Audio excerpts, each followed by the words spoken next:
Yo, what's up, guys? I'm Jake Thomas, and today we've got a very special guest, also a very close, near and dear friend, Mr. Billy Davis. Billy is a triathlete, a real estate professional, a lover of all humans, an endorser of some intense and amazingly beautiful organizations. He'll tell you about that and some more. And a guy that's overcome a lot of things, and somebody that I really tip my hat to as far as in the world of health, wellness, spiritual and physical nutrition, and someone that I actually took a lot of notes from in tutelage. So without further ado, Billy Davis. What's going on, man? Good to see you. Same.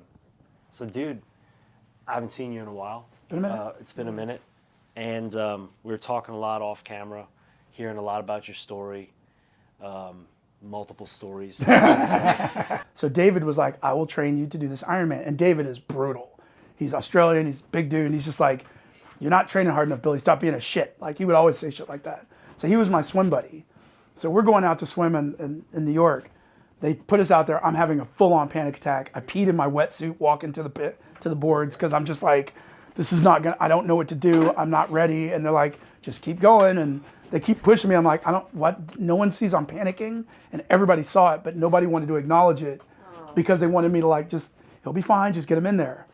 So I jumped in the water. Immediately, it was hot that year. And I remember I put my face in and it tasted like cat piss, gasoline, and like salt. And people can read more about you elsewhere, but where do you get the balls to think you can run triathlons or think I'm going to be an Ironman? You've never swam before.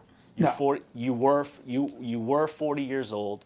You had recently become an amputee. You were a great college athlete. Now you're not, or you weren't. Now no, I'm not. Now you've lost a leg, yeah. and you still can't swim. Yet you think you're gonna be able to jump into some of the deepest water you can possibly get into, yeah. Physically, mentally, and other. Why? Too stupid to quit, too dumb to die. I mean, you covered a lot of ground there. I mean, I was a Division I athlete. I was good. I wasn't great. I was really, really good. But at D1, it helps to be great. So, I think that a lot of things fell into place. One, I've had an amazing foundation of support. I couldn't have done any of this by myself. That's a big part of it. I think that if you look at some of the great people in history, a lot of them have a backstory that kind of pushes them in that direction. If you think of like your Kobe Bryant, his dad and his family were that way. You look at your Michael Jordans, and he's got this great, like there was a drive where he was trying to prove something. It wasn't even about being the best. It was he just wanted to be better than his brother, that sort of thing. Yeah. My story starts with me being the child of two visually impaired parents. Both my parents met at a school for the blind. They could see, but they were legally blind. But they met in college, so I had these two really great examples of people who are disabled living in an able-bodied world that never quite acquiesced to them. And although I never thought I would be disabled, I did watch them navigate. And I learned, like, sometimes you got to think outside the box, and sometimes things will get done. It's just a little bit slower. And I walked a lot because we didn't have a car. Walking a lot led me to start on skateboards. And I got a little bit too big for skateboards. I started BMX. Then I started bending BMX bikes, and BMX turned into mountain bikes, turned into road bikes. So there's the bike thing. I did grow up in Kansas, which has no natural bodies of water. Black in Kansas, insert stereotype. Never learned to swim. Just never had it. I was always like, I can swim well enough to get out of water. And then I just tried to stay away from water. And when I did, most of the time it was a bad idea. So I just never did it. When I lost my leg in 2012 in a motorcycle accident, which, we can do that. I'll do that. You can DM me and I'll tell you that story. But after losing that, I remember thinking in the hospital room, I'd only been awake from my coma for a few days. And I remember thinking, I have to find something harder than this to focus on. I need a bigger thing. Otherwise, this can't be the most physically demanding thing I do all day. I'd spent my life to that point. I'd built it on my body. I'd moved to New York in 98, eventually became a personal trainer, and then, this was only 2.5, maybe 4 years into me being a trainer. And I remember thinking, okay, well, I'm a trainer now. Actually, I take that back, probably closer to 6. But either way, thinking, okay, like I got to find a physical thing to focus on because to me that made sense. Be physical, find a win that you can focus on. The way you do anything is the way you do everything. So find something you can win at that gives you the confidence of winning. What can I do? And I was like, and I remember that, honestly, the first thing I thought of, Everest, no, people die. Don't want to lose a finger or nose, and I don't want to get all the way up there 2 minutes and get pulled. So I was like, what can we do that I will do? And I thought, Ironman. And immediately I thought, shit, now I got to do an Ironman. I don't know how to swim. I hate running distance, but I really like riding bikes. So between two things I don't like and can't do, there'll be this little bit of joy. I just got to look forward to the bike. Decent odds. Decent odds. 1 out of 3 is not great, but it's there. So gets you in the Hall of Fame in baseball. It would, yeah, if you're 1 for 3. So I did that, and that was the declaration. And it took a while. I mean, I lost a leg in 12. Didn't do my first triathlon until 15. And when I did the first one, it was terrifying. It was awful. It was brutal. I failed miserably. I had a panic attack. I was telling you, someone had to drag me a mile in the water with their foot under my arm, me getting waterboarded for 30 minutes.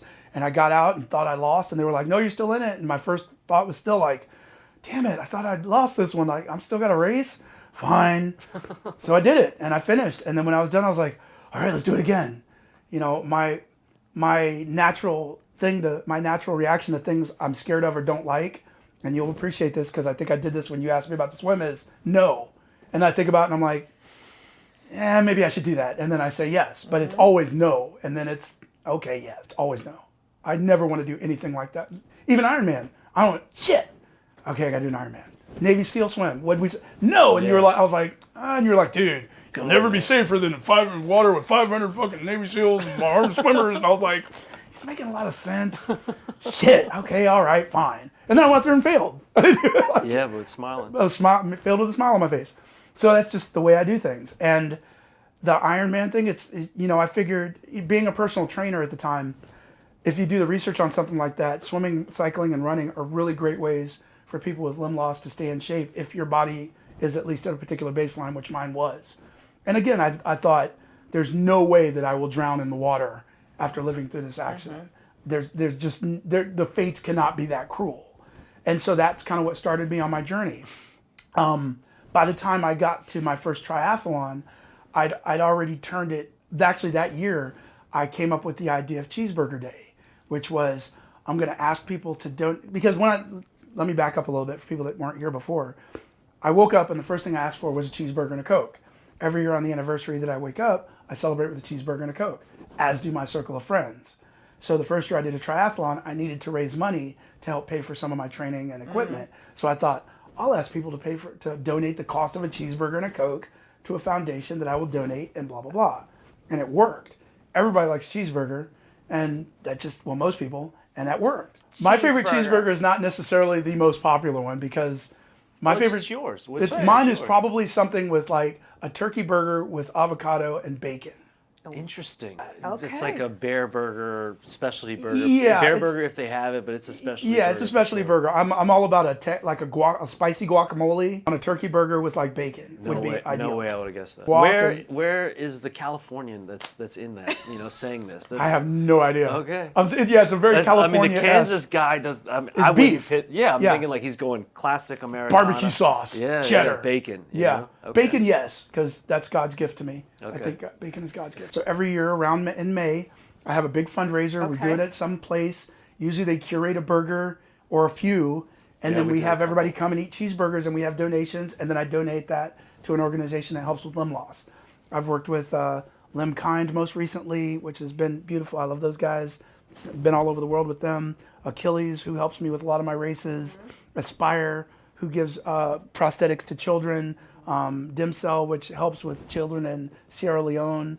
I've worked with them. Wiggle Your Toes out of Minnesota. I've worked with them. They were the first organization I worked with. And I do that, and it became a thing that's bigger than me now. So now I feel like it's almost a legacy game. At some point I won't be able to do this or won't be here, and people hopefully will still have a cheeseburger in my honor once a year and hopefully donate some money and help somebody else out. And it's all about using your superpower to help other people. So, man, like, Ironman's a beast. Yes. And what you talked about growing up, how you grew up. I mean, son of 2 visually impaired parents. Yes. That's got to be a trip. First off, like, you said that very casually, but like I locked onto that. Like, okay, it's awesome. You're a D1 athlete at University of Kansas. Mad respect to that. Go Jayhawks. Rock out, rock out. Yeah. Everything else you've done, you know, when I met you, you were already 25 years seasoned as a trainer. And for anybody that doesn't know, Billy's gone through thousands of clients, has helped and influenced thousands, if not tens of thousands of people physically, for sure. Taught me my personal trainer certification. That's how we actually met. So like literally this was my Yoda to learn the ways of the force.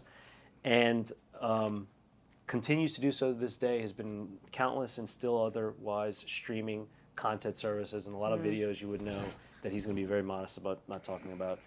But to be the son of two visually impaired parents, that's a really small group of people, meaning you. Yeah, I mean, to be honest, you know, you asked like, how was that? Because I didn't have anything else, it was just, that's what it was. Yeah. It was, logistically, it looked like we didn't have a car, so our driveway never had a car in it. Our garage was more of a den, so I walked a lot, I used public transportation a lot, rode a lot of dirt bikes and skateboards, and that was kind of the only other thing. My parents weren't so visually impaired that they needed a seeing eye dog, so you just knew like, it was more like a game. Like, if anything, I probably learned really poor housekeeping habits. Because when they'd say clean the house, it'd be more like, we'll just put this over here so mom can't see it. You know, and then mom would be like, why did you put shit behind clean the house? And I'll be like, okay, let's put it over here so she can't see it. Oh, God. So it was more like a game that way. But other than that, it wasn't really any, you know, I have a younger sister. We're about 3 years apart, and we're probably on opposite sides of how that landed. She's adorable, and she looks like me and could not be more different. So she's stunning and she looks just like me, which is freakish because you wouldn't think I'd make an attractive woman, but I have proof that I would.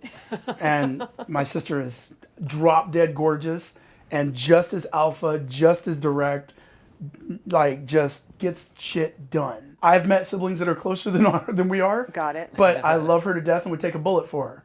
We just probably don't hang out as much as like, it's good that we're a half country away from each other. But you know, but I love her to death. She's awesome. She just, shout out to, you know, to Melissa. She just had her first grandchild recently. Congratulations. And my nephew Elijah's beautiful daughter Nomi. So good job on him, and can't wait to meet the little baby.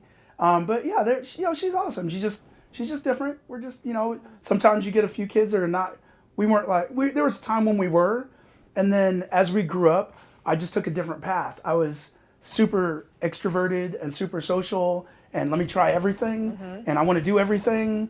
And Melissa is more like, kind of let me do my own thing. I'm good. She's a lot more introverted than I am, so we just kind of are different in that way. We went through the same family stuff that other people went through. I can't imagine how hard it was, particularly for my father.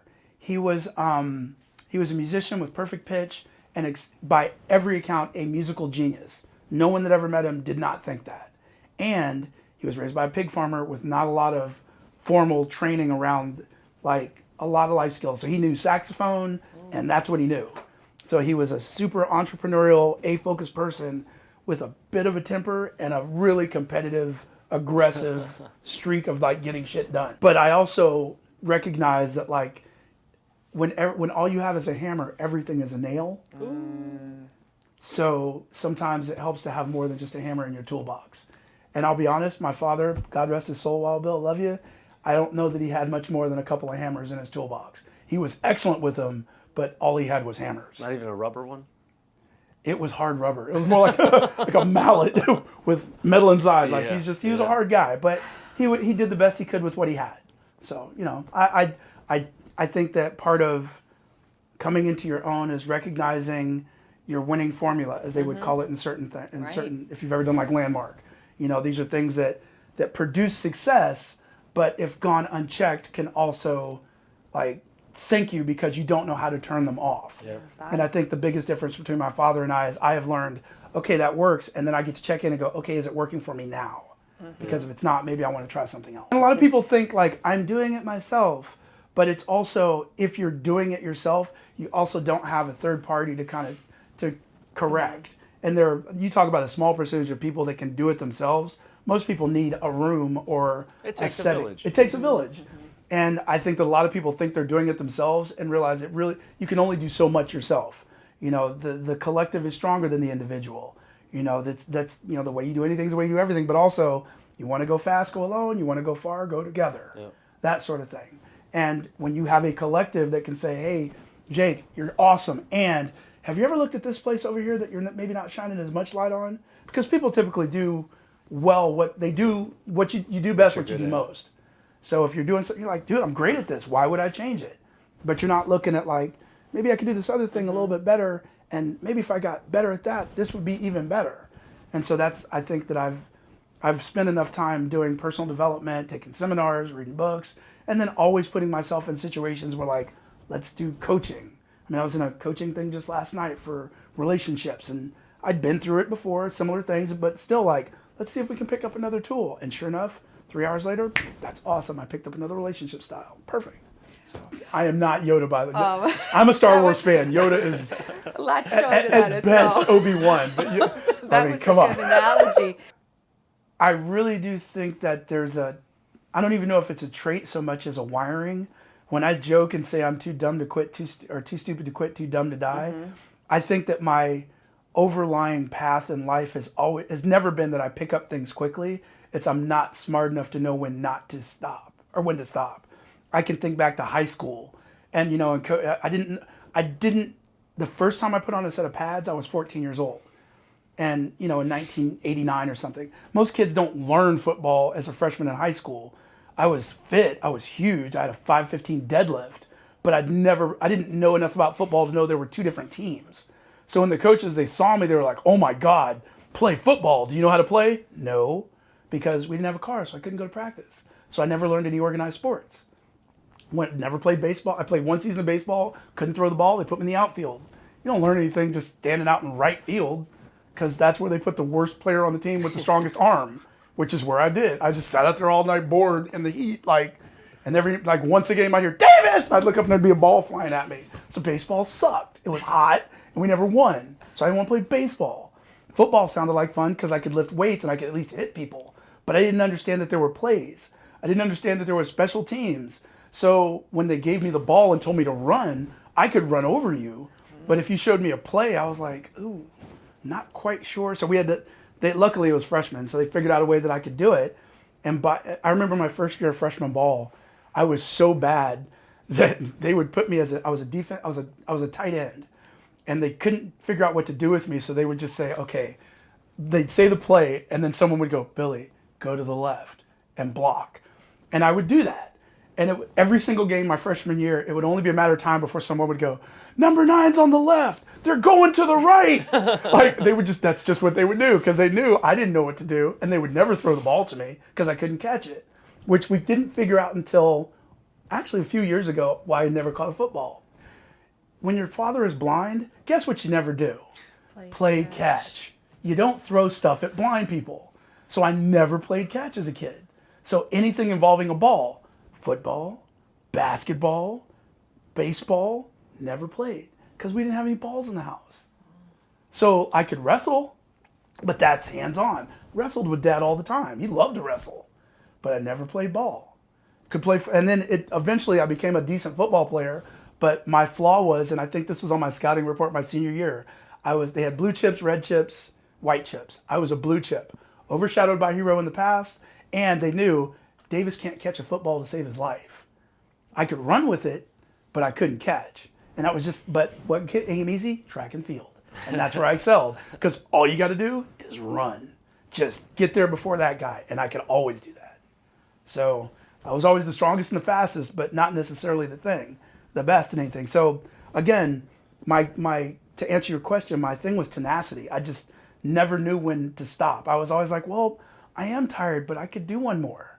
Kind of like Forrest Gump, just like you said, run faster, so I just ran faster. And I just kept running faster until I ran out of people to run faster than. And then eventually you're just standing there like, nobody left? Okay, is there no one else? And then you're done. And I just kept doing that until I ran out of races. I just had a feeling, I knew there was somebody sitting right there, so if I went down, they were going to reach out and grab me. I was like, I'm okay with coming back from being revived. I've died once, the accident, flatlined twice. So I figured if I started to drown, somebody would see it and pull me out. If you're a guy of a certain age in America, you grow up watching the montages, And Rocky 1 was amazing. He didn't win. Rocky 2 was a battle of Apollo Creed because Apollo was struggling with like, how do I beat this guy that eats pain for breakfast? That was Rocky 2. Rocky 4, you've got that amazing training montage in the mountains. Yeah. My 515-pound deadlift was to the soundtrack of Conan the Barbarian. Ooh. I grew up like watching those movies and wanting to be in those montages. I would ride bicycles in high school to the soundtrack of Top Gun because I'm driven by like power music and the 80s like. So I love to be part of my own training montage. Yep. And I don't mind pain. I don't mind being uncomfortable. When I was a kid, I would ride bicycles all day. I would dirt bike all day from one side of town to the other, go to sleep and wake up in the middle of the night with leg cramps. And that's how you know you had a good day. You woke up. But I've just always kind of been that way. And I think that in growing up, the way that my parents just always, there was never an issue with hard work. You just worked hard. I think if anything, again, to a fault, I probably got more invested in the hard work, maybe sometimes than the results. And I've seen that come up in places where you get so invested in being part of the grind. Case in point. So my buddy David Knight, who trained me for my first try, the very first triathlon we did was Chelsea Piers as an indoor kind of a test run to see, Nice. kind of make sure everything works. And I remember we had done like the snake swim and I sucked. Every time I got to the water, it was just a snake swim in a 20-meter pool. And I'm having panic attacks. And they're like, Billy, put your feet down. You're fine. Okay. And I swim out, and then we get on the bike, and I was fine. And then we get on the course, and it's like a mile loop. It's something crazy. Oh, it's a track there? It's an indoor track. It's really easy, and it's a 3-mile run. Right. And I'm it's a out there just beautiful like, facility. Beautiful. Yeah. And I'm running, and I'm just going, God, this sucks. Fucking A, man. And in my head, I'm in a training montage. Yep. I'm Rocky. Fucking A, man. I'm like, and David looks at me and he goes, Billy, are you having fun? And I was like, yeah. He goes, well, then tell your face, because it's not fun to run next to you when you're cursing yourself out. And it was the first time I was like, oh yeah, like it doesn't have to be this brutal, painful, awful thing. But I was in love with being in the montage. But I did do the Empire State 86th floor climb last year. Wow. Not last year, but the year before, which is, I'm assuming more. Yeah. What do you see as like, is it physical endurance or / mental toughness that attributes to ability in sport?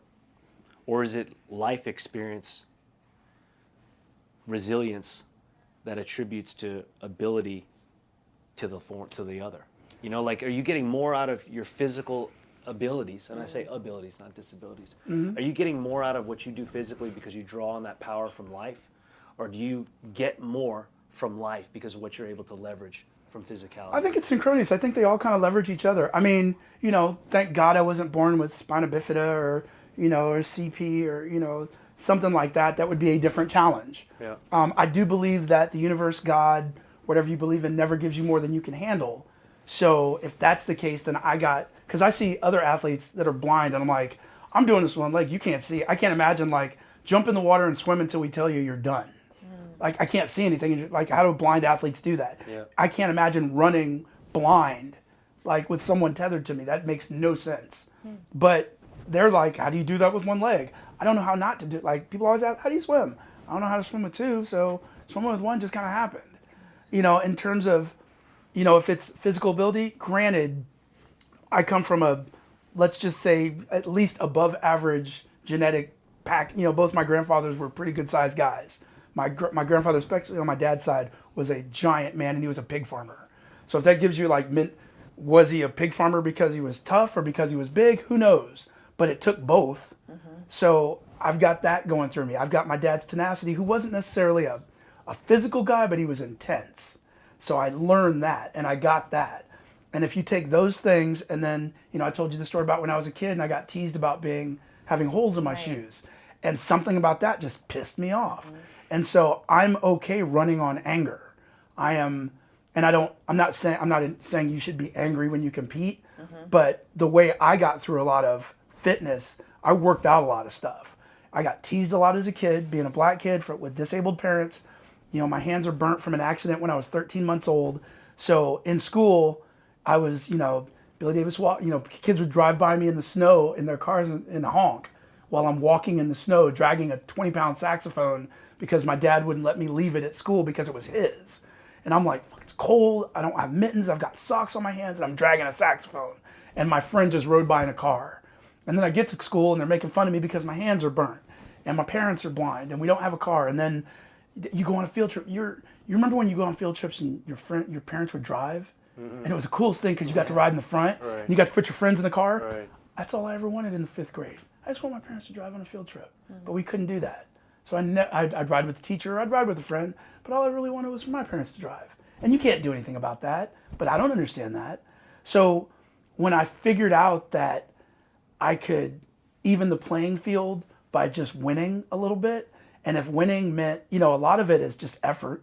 You genetics aside, we all know that a lot of champions, it comes down to mentality. Period. Once you get to a certain level of athletics, once you get to college, everybody's a state champion. Yep. Everybody's got records. Nobody cares. Nobody cares. Yep. Like, I had a state championship. This guy's got 3. I was ranked nationally. This guy was done 4 times. Are we stopping? No, you're good. So, that doesn't really matter. And then it's like we're all fast. Then it comes down to technique. Mm-hmm. Okay, so I remember the first time I learned plyometrics. So now everybody's got techniques. But I'm in the Big 12. So it's Texas, Texas Tech, Texas A&M, Oklahoma, Nebraska, K-State. They've all got technique. They've all got coaches. So now it comes down to okay, now it's a gut check. Who wants it? Right. Yeah. Who's willing to be an uncomfortable more? Who's willing to suck it up when it hurts? And I know I can think of 2 examples in college. One was Nebraska had recruited an Olympian from Canada to run with them. And this guy was beautiful. His name was Mark Lawrence. He's passed away. He was killed in war. Rest in peace. But he was this beautiful 6'3" quarter miler with this. He looked like he walked out of a Janet Jackson video. I mean, he was stunning, and he ran like a giant gazelle. And I remember we were indoors one year. I think it was Oklahoma at the Big 12s, and they were like, "Billy, we're going to put you against Mark." And I was like, "I can't beat that guy. Look at him." And my coach was like, "You got to take his heart." He goes, rush him on the corners and take his heart. You'll beat him. And I was like, okay. And I did it, and he folded, and I beat him. And I was just like, oh my God, that worked. Same season, another example, I'd run all my races, and they needed someone to run 1 more quarter for a relay. And I was like, Coach, I don't have it. He's like, you don't even have to run fast. If you run your slowest time of the season, we still win. You will win a Big 12 title. And that day, mentally, I was like, I can't. And I thought about it, and I said no. And the coach didn't prod me. He was like, all right. And he walked away. And they ran it with somebody else who was not nearly as good. And they lost by about 3 seconds. Or whatever time it was, I would have done it. And I watched it. And as I'm watching, I'm like, I could have fucking done that. What is he doing? I could have done that. And I remember thinking, I'm never letting that happen again. And that was kind of a thing. In high school, I always my mentality when I compete is, if you're not wearing my colors, F you. That's just the way I'm like, we can be friends before, we can be friends after, but between go and stop, we don't have screw that guy and that guy because he's not wearing our colors. I will eat your lunch and spit on your children until it's over. And then when it's over, we can shake hands. And, in high school, the way I won my title, my quarter mile title, was actually a cool story because I'd been going back and forth with this other guy who's, if you're watching, Adam Bowers, I love you. Adam was this beautiful biracial guy with light skin and blue eyes. And if you're a black guy, you hate black guys with blue eyes because they get all the chicks. It's just, they're just too fucking pretty. And I remember I hated Adam because he was beautiful. And he was very, very talented. And all season, we're 1 and 2 from different schools in different cities, but we were always 1 and 2. And I would finish races and I'd be like, fuck Adam Bowers at the end of races. And the coach was like, dude. And I'm like, screw that guy. And other coaches, other students, or their parents would be like, Adam Bowers ran a 49.8. And I'd be like, fuck Adam Bowers. And I'd go out and run a 49.3. And we would just go back and forth. So at the prelims to the state finals that year, we were in different prelims, and we both ran really well. We were going to be in the finals. It was going to be Adam versus myself. And a coach walks up to me, or a reporter walks up, and he goes, "Can I interview you?" "Of course."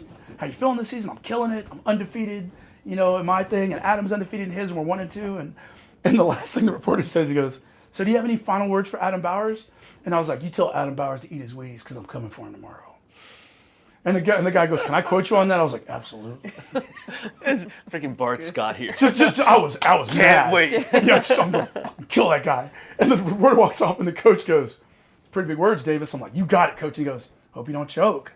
And I was like, what? I was like, do you know something I don't know? This is the same guy. He was, I hope you don't choke. And I was like, why would you say that? Why? And all of a sudden I was, he completely broke. Like, I was like, oh shit, I'm in trouble. But that's what he said. Because if it was like the genius move to try to incite you somehow, or if it was like the oops, you know? I think he was just, I think our coaches were always like, you don't brag until you win.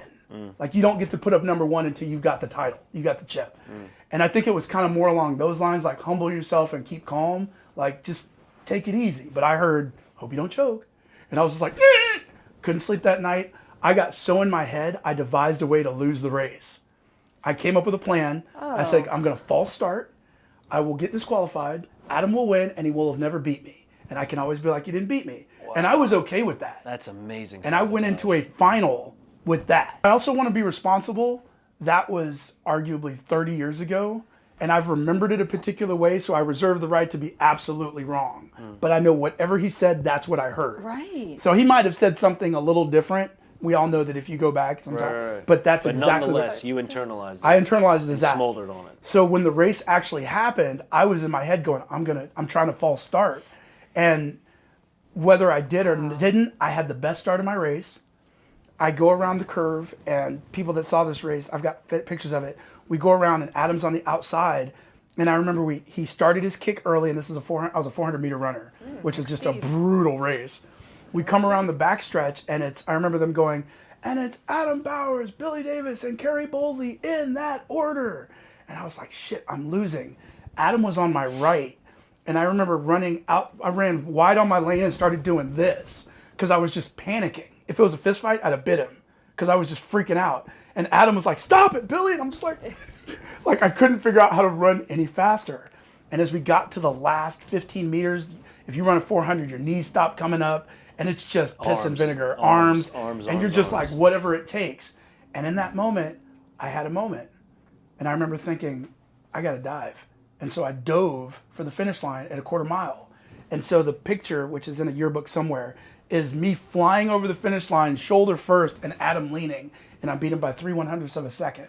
Which I probably would have been faster if I'd have stayed on my feet because I dove a little early. But the finish was so epic that everybody was just like, oh, like everybody comes out of the stands and like they had to stop the race and we got to look at the tape and like look at the pictures and my shoulder's bleeding and this coaches are like, disqualify him. He's a piece, like he hit my kid and like he was elbowing him. Didn't you see he's a dirty racer? And I'm like, ah. But you know, that's just how badly that's a perfect way that I just do. That's how I do things. I freak out, I panic just like everybody else. And then I figure out a way like, okay, let me find a way to do something. And that's kind of been my process through a lot of these events. It's not that I'm this amazing athlete. I just don't know when to stay down. I just keep figuring out a way to like, okay, we just got to get up one more time. Just get up one more time. Just get up. And somehow I do. You're talking about, you know, as you got higher up the mountain in competition, levels of competition, like D1, right? Yeah. Meaning like, yeah, you were able to get by on genetics and God-given ability for a while, and of course, like, you know, just grit, right? Yeah. Like you can just figure it out. But once you got to the Big 12, sorry, at the time, the Big 12, it was, everybody's fast, everybody's big, everybody has the X amount of probably more years. Of experience, right? So in life, and we talk about this with people all the time. Like I say, hey man, you're applying to that job. Or, hey, you're trying to get into this career path. Everybody else went to Harvard, too. Oh, cool, you want to go to law school? Well, everybody else has a perfect LSAT. Oh, cool, you want to go do this? Well, everybody else has that resume. You all have got the same pedigree. What makes you any different from the other dozen people's CVs that I'm going to look at? Meaning to, like, if you act like no one cares, or you're not special, even though you are, we all are unique and gifted, but if you act like you're not special, and that it's just about you showing up and deciding within your mind that I'm just going to do this and outdo everybody. I'm going to compete with myself and I'm going to win. I'm not going to worry about what the field says. That to me is the level a level up tool in life, right? So taking it literally from what you just said, like everybody else was fast, everybody else did this, it just came down to who wanted it more. Who was willing to suffer more for it? Who was willing to work harder for it? Who was willing to endure more with it? You know this now from running triathlons too. 99% of it is in your mind. Mm-hmm. It does take physical ability to do these things. It does. Obviously. Yeah. Right? But when I first started doing this, I had to train for a week without headphones in my ears just to get used to that, because I'd never done that for that period of time, ever. I'd always trained with music. I mean, before with Walkmans and stuff, no, but in the iPod era. And I was like, I'm not just going to show up on race day and not have music and get like crippled or awkwardly, deal with that. I think a big reason a lot of people don't run those races, number one is the swimming, for sure. That thins the herd massively. 100%. And number two is not being able to have to be alone with your thoughts. Oh, for because sure. of the lack of music. Oh, yeah. Oh, you yeah. know, and like when you ran your first one, you come out of that and you're like, damn, I was in the cave, man. You go into a mental abyss in the best way. Like you explore caverns in your mind that you maybe only knew when you were asleep or in a freaking coma, for example. And then you come out of that and you're like, I just had 6 hours to myself alone, of which the entire time you're battling this thing on your shoulder that's just saying, just quit. Oh, yeah. Just stop. 100%. Over and over. It's okay. You don't have to go. Just look, you can fake an injury. Yeah. You've got plenty of reasons why you don't have to do it. Yeah, you false start, like you just cheat. Plenty of reasons. But like, is that not life too? Though? It is. It right? is. Like, and it's always a choice. Is that not life in the sense that like if you show up and think like, well, I'm entitled because I'm first generation American and my parents are immigrants and I grew up in this type of socioeconomic class and I came from what I think to be lesser than other people and my LSAT score wasn't the best, and what does it matter? I mean, I think that I know for myself, there's always been a dual-headed conversation. I remember watching an interview with Michael Jordan early in his career. Someone was sitting down. They said, do you ever look in the mirror and think like, I'm that good? And I remember Michael, he had the best answer. He goes, if I did, I would never tell you. And I remember thinking, so you can think it, you just can't say it. And then on the other side of that, you reminded me on my way to my very first triathlon. It was a relay.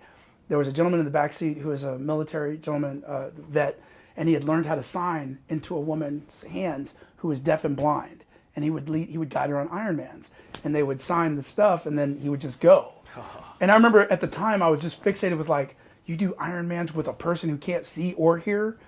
How do you do like an Ironman? Like I want to do one and I don't know how. And he gave me the best advice I ever got for triathlons. He goes, anybody can do an Ironman. He goes, you give enough people time, they'll walk 26 miles. They'll swim a mile, whatever. He goes, you just got to remember a few things. It's going to suck. It's going to be a long day and you're going to want to quit. And as long as you're okay with having that thought, and every time you hear it or feel it, you take another stroke, you take another pump, you take another step, you just, okay, that's fine. It is a long day. It does suck. I do want to quit, but I'm just not going to today.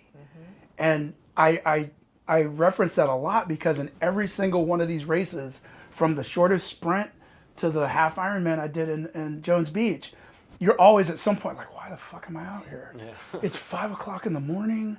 Like I didn't get good sleep. I can't do protein shakes on race day because I get race gut. I love a protein shake. I can't sleep the night before because I'm trying to go over my stuff. As a amputee with my situation, I have to bring like 2 legs and the bike plus the tri bag. It's so much gear.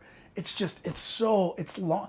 Everybody's doing like 40-mile rides. Most people, you do a 40-mile ride, it's take you 3.5, 4 hours tops, 3.5 less. Yeah, because you're doing 20 miles an hour, right? Which I'm used to, like I could do prior to my accident. 20 miles an hour, 25 miles an hour, easy. Now I'm like 12 miles an hour. So for me to do a 45-mile bike ride, that's a 5.5-hour commitment. Yeah. That's a long time on a bike for anybody. So I have to modify all of my stuff for that. I told you my runs. Yep. Most people are running, on an Iron, 6, 7, 10 miles an hour-ish. I mean, no, I'm sorry, that's not right. I'm doing my math. Whatever the math is, pretty short miles per hour running. Or 20-minute mile. 20-minute miles. Yeah, I'm doing like 20-minute miles. Most people are doing like 12. 10-minute miles. I'm doing 20, which means for me to do a full marathon, that's a 7.5, 8-hour event. nobody wants to be in a prosthetic that long. Even if you could, why would you? So you do have to learn to fall in love with, like, to endure the pain, to eat hills, to like be okay with like, this hurts and I'm going to do that. And then you have to deal with, okay, am I hurt or am I in pain? So I have to deal with like, okay, I'm in pain, but am I hurt? And because of my situation, I'm taking more time to check the limb, make sure my stuff is okay. Making sure I have shoes that work with it. It's a lot. But if you were a personal trainer in the New York area between 2000 and 2020, there's probably a 90% chance that our paths crossed. And if you got certified in that time, there's a really good chance you came in one of my classrooms. I mean, I certified a lot of people through a lot of different organizations at 2 different universities. So there's a pretty good chance we spoke. There's a lot of logistics and finances, and it's not just like you're going to put this on the thing and start getting the emails and save the date. From that takes time. It took everything to train for the half Ironman. A full Ironman is a part-time job. Yep. You don't earn the Ironman chip at the race. You earn it in the year leading up to. Yep. You got to have a bike that works for you. You got to have shoes. You have to have time. You have to be okay with, like, I'm getting up at 4:00 in the morning to be on the road by 5, so I can run until 9. And I still get. What I found is, especially this time of year, between training for triathlons, working, and fundraising for my organization, I can do all 3, and one will always suffer. So I have to find a way, to do all 3, and that's always the challenge for me this time of year. Like, it's because I can train for the race, but I also got to work. I got to earn a living. I'm not 20 years old and sponsored. People are like, "Oh my God, you should be an Olympian." I'm 49 years old. Like, it would be a Disney movie if I made it to the Olympics at this point. And that's just not going to happen. So I have to be realistic with, not that there are things I can't do, but I have to prioritize what I can do, given there's only so much I can make up the learning curve in a certain amount of time. Again, didn't grow up swimming. So swimming took a lot of time, and now I'm comfortable with it. And yeah, Jones Beach was by far my greatest accomplishment, but it was because there was a hurricane. It was because of the distance. That's what made it a big win for me. So yeah. Like, now, to bring it full circle, you were mid-40s a few years ago. You're thinking, all right, let me take a crack at this New York City real estate animal that is so easy to wrangle, is not an oversaturated market by any means. No, not at all. And is surrounded by very friendly and loving to work with. And don't forget how fun the market is. It's an easy market. Of which you have no control over, conditions and things that change and whatnot. How much of what you've learned, outside of that, were you able to find correlation to once you got in there? Like, how much of that did you leverage to get you through, like, continue to get you through? Like, we talked about it before when you were first starting, and I remember saying, like, dude, it's ups and downs, it comes and goes, but leveraging the stuff that we know to be a competitive and comparative advantage. Like, I've talked about it a lot, but like, to hear from somebody else, I want to hear it anyway, because I know it's brought you success, but many people can't relate to that. Or it's very easy to want to dismiss, like, oh, all these people talk about sports and its relationship to life and its correlations to like why? And it's like, it doesn't have to be sport.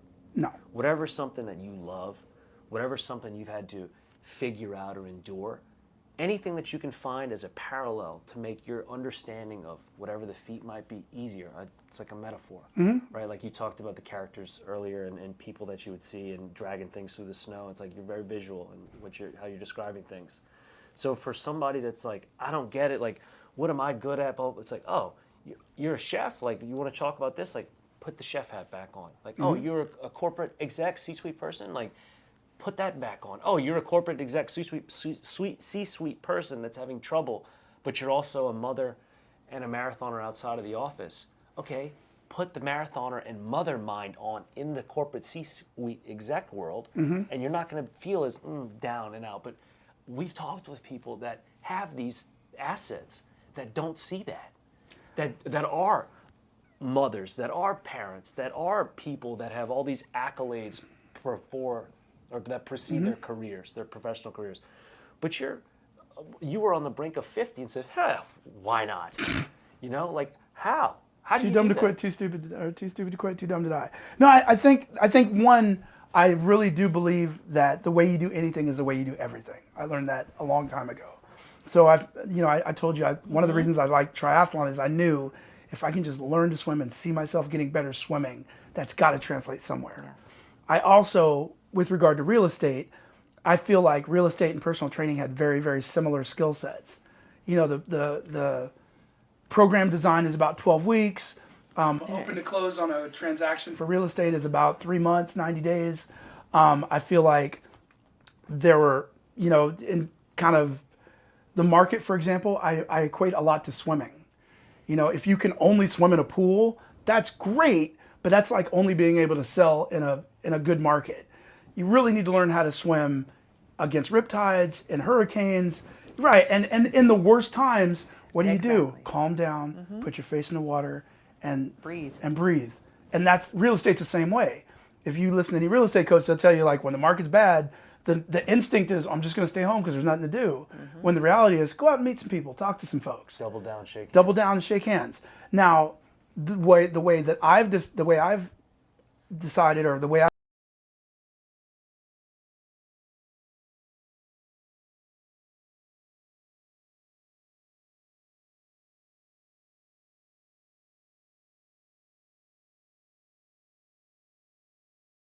it's not a great commission, but I'm working because that's what we do, and it's a 5th floor walk up. All right, let's do it. And I go there, and then there's the client, there's the other agent, and I'm wearing long pants, and I don't say anything, but here we go. I'm like, go ahead, I'll get there. And you see me walk upstairs one at a time, very slow. I can either go 2 arms, 2 steps, and blow out my bicep, or 1 step, and I'm super, super slow.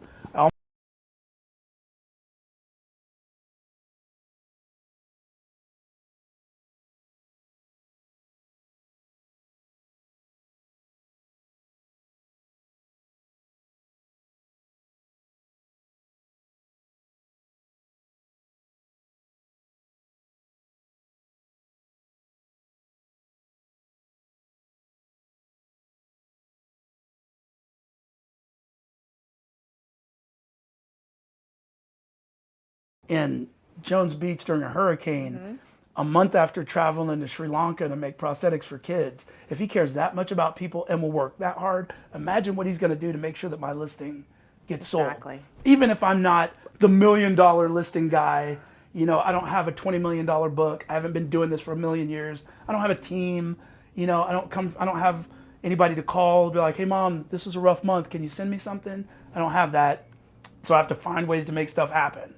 And I have to hustle, and I have to bite down, and I have to be creative, and then sometimes you just got to be tougher than the next guy. And so I came into this thinking I'm just going to try to outwork people Exactly. as best I can. And if that means I don't get to wear as nice a suit because I show up a little bit sweatier, well, you know what? It's, you mentioned when you get, man, you're kind of hot. I run hot because I've got a circulatory issue because I lost a leg and they had to reroute some of the veins. So I'm always sweaty. It's good. Not good always, hug. Good yeah, hug. but I'm Billy. just saying, like, I'm too mechanical to be suave. I walk too awkward. Like I couldn't get into luxury real estate because I can't wear luxury shoes because I need shit that's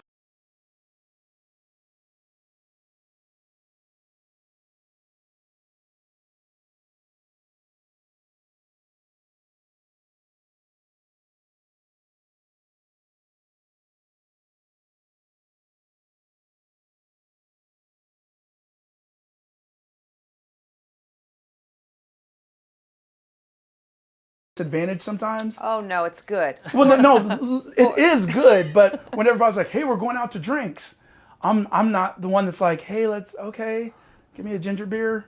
And then after 3 ginger ales or ginger beers, I'm like, I want to go home because these benches are too high. It's loud. Floors are getting wet. It's getting dark. I'm getting knocked over. But your top real estate agents are still there telling stories. Yeah. So I got to learn to like, okay, well, let me just be a little bit more, not so like, oh, people are bumping into me, but more like, okay, let's tell a fun story.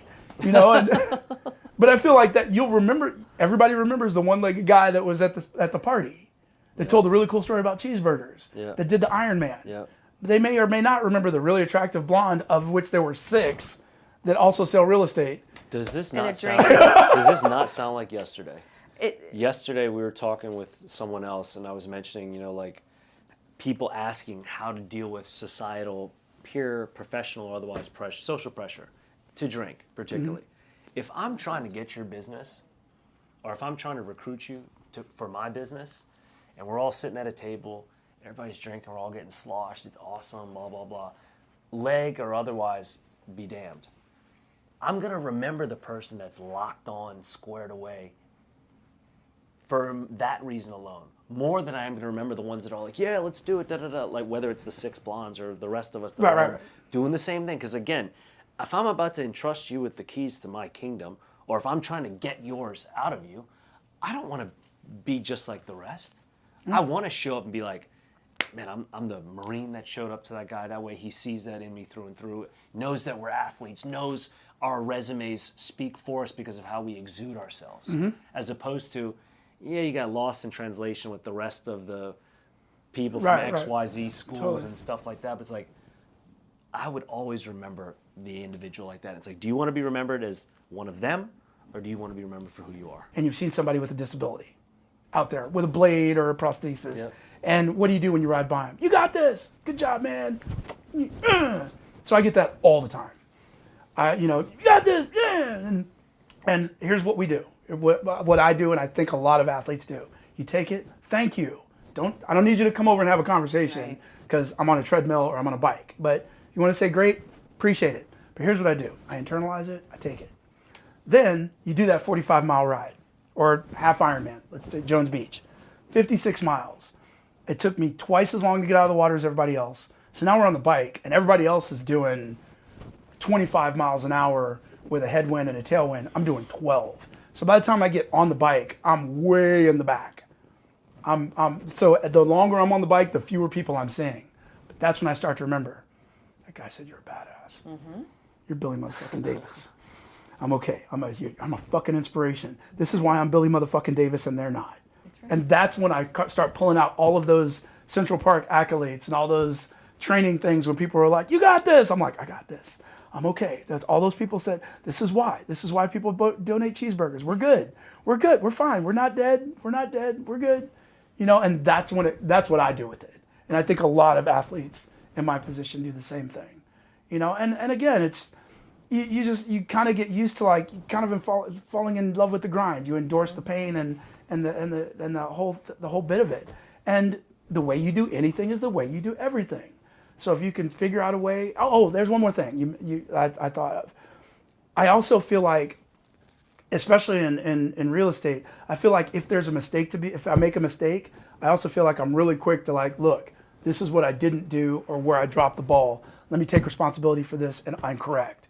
Rather than some people who would, and I don't mean to thread a needle where I'm like, because everybody says they do this, but I know there are people when you do some shit, you're like, ooh, kind of drop the ball there. If I don't have to clean that up, maybe I just won't say anything. Yep. Because you don't want to look bad. Yep. And I think that I'm really big on like, you know what? I missed the ball on something. Let me show you where I didn't do this right.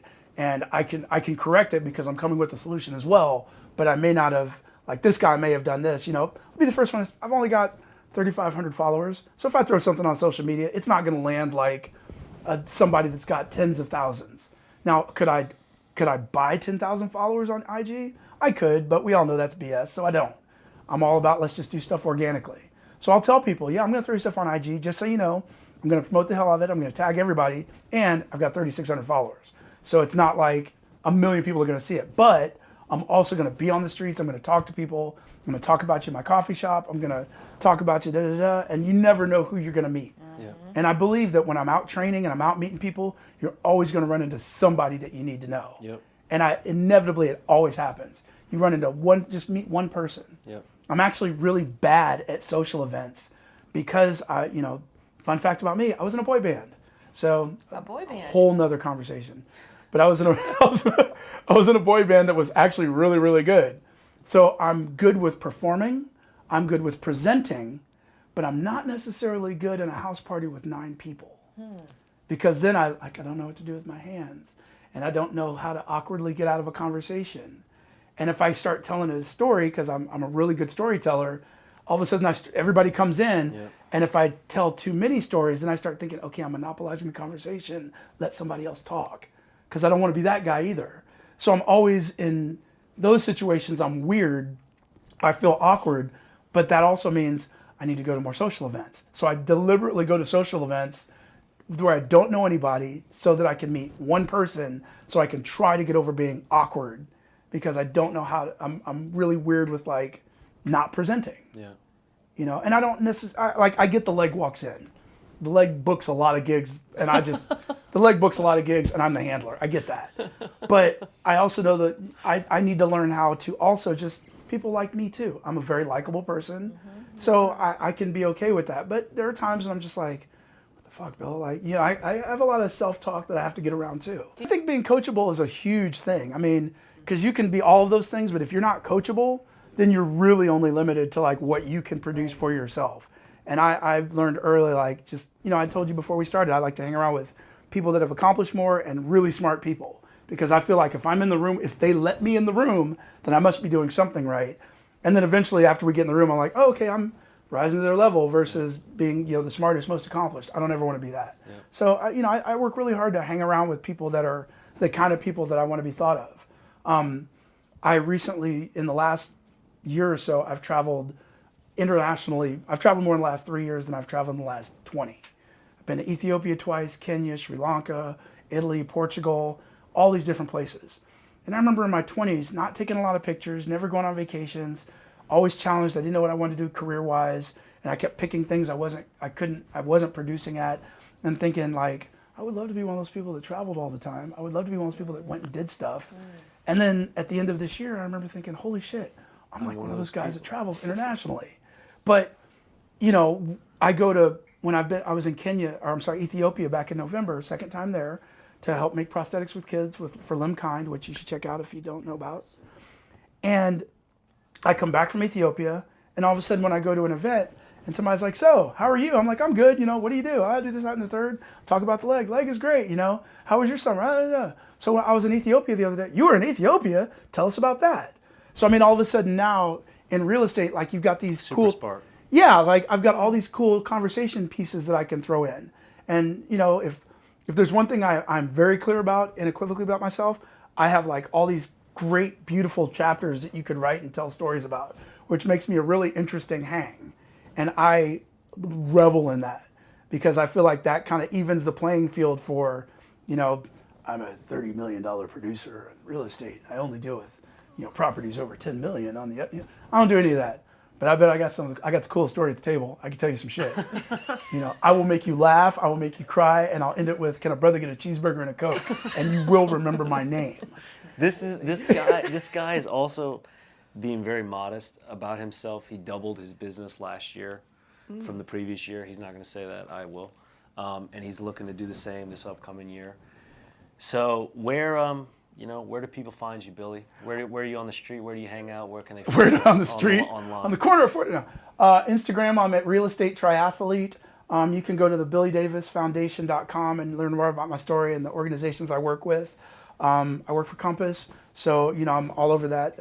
Billy Davis Real Estate. That's kind of where I am. I have gun will travel. You know, I'm in the city. I work in the 5 boroughs, mostly in Manhattan. I do a lot of stuff in Brooklyn these days. And I'm just out here living one day at a time, trying to make the best of it, you know, and I think every day above ground is a good day. Mm-hmm. And I love who I get to be inside of real estate. I love who I get to be inside of triathlons. I love who I get to be inside of helping other people, especially people with challenges. Like I said, I don't do this alone. The organizations that have supported me, organizations like Limkind, Achilles, Aspire, Demcell, they have bent over backwards. I got to give Tridat out of Oklahoma, who sponsored my bikes last year. Literally was like, dude, your bike stinks. You need a new bike. Here. And he sent me 2 bikes to ride with. Wow. And so Ryan Smoke, I love you. Thank you. And yeah, now I'm spoiled because now I look at my bike like a Zamboni. I'm like, man, I love you, but dude, we got to up our bike game. Once you get that primo. Yeah, once you get a really nice road bike, you're like, this old 10-speed shit ain't quite cutting it. So, you know, but, you know, there are things that have to happen. And you know, again, even with the company I work with, Compass is amazing. And it's, granted, they've got this massive market share, and Robert Refkin, our CEO, is an amazing human being. Yeah. But the culture that he's curated is just so rich and so supportive. Whenever I go to a thing and I introduce myself, people they always want to help. They always want to share, collaborate, think big. work with others. Like, what do you do? I'm doing this thing that's really successful. Let me teach you how to do it so that you can be successful. Yeah. And I think there are a lot of industries and even companies that don't encourage that sort of collaboration.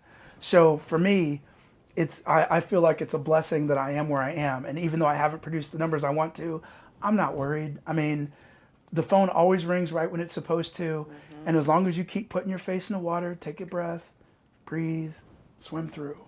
Somehow it always works out. And like I said, I don't believe I'm going to drown. So You said I get to be as far as in, you know, working with the foundations you do, being the great agent that you are, being the triathlete that you are. I get to be. Sounds like you get to be yourself. I'd like to think so. I mean, I am. Like it's just you being. You are. Like I'm not get to be. It's like I am. Like, It's a privilege. This is who I am. I consider it a privilege. I mean, I don't think that, you know, it's. I went through the stages of grief in my accident, and there were times when I was like, I remember like, God, can I just give me a break? Like, I just need a minute. Yeah. You know, the thing about this sort of thing is when it happens, it feels like an albatross. Right. And you just, like, I'm just like, just give me a weekend without it, and I'll put it back on, but just give me a weekend. Yeah. And you can't. And so you have to go through the things, and, you know, this type of obstacle really, it never happens at a good time. It never happens when, nobody ever says, well, okay, so get your taxes in order, get your finances in order, repair your relationships, because in May, we're gonna mess it up. Right. And you want to be ready. It just happens. And whatever your credit score is and your income and your relationship with your parents or your girl or your guy is, that's what it is when it happens. And then you get to do that with the weight vest on. And I have been so blessed that I think before my accident, like I said, I was uniquely qualified for this. I'm allergic to alcohol. I'm not a pill guy. I've never been out of shape by any great stretch. And those are the things that you fall victim to first, or most common. I've got an amazing support system. I'm a great communicator. I'm very coachable. And I like being around people who do stuff. So I hang around people that do stuff. And somehow that always comes back. And, you know, and I do everything I can to help anybody I can, because I know that the universe will figure out a way to bring it back to me. And I'm okay with that. And it doesn't mean I haven't had moments, because anybody that's known me long knows, like I said, I fall down a lot. I just always figure out, like, okay, we got one more. Like, I mean, for somebody that's definitely embodied what it means to be sick, scared, and stupid, and who's been able to show the antithesis to that, to be able to show the kryptonite of how to get out of being sick, scared, and stupid. Man, it's been awesome to have you. always a pleasure to talk to you, my man. Wow. Like, I know we all got a lot out of it, cracking up, but yeah, thank y'all for joining in to another episode of Sick, Scared, and Stupid, and hopefully you got as much out of it as we did, because again, Billy Davis embodies what it means to have been all of those things, continuing to be all of those things, but also hopefully providing solutions as to not. I'm Jake Thomas. Thank y'all for tuning in. Be well. Thank you.